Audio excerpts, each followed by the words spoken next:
What's the meaning of bucket shop?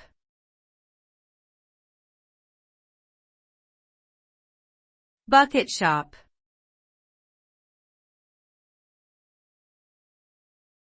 Bucket shop.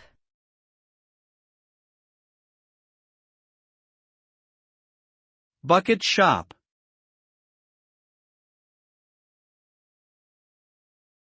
Bucket shop.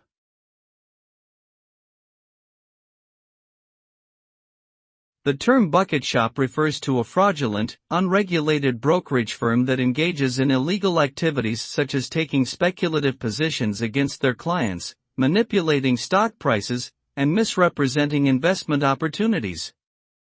These firms typically target unsophisticated investors who are attracted by promises of high returns.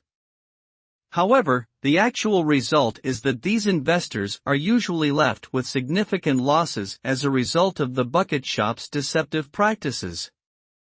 Due to the lack of regulation, it can be challenging for investors to seek recourse or recover their lost funds. As such, investing in a bucket shop is considered a high-risk activity, and investors should exercise caution before doing so.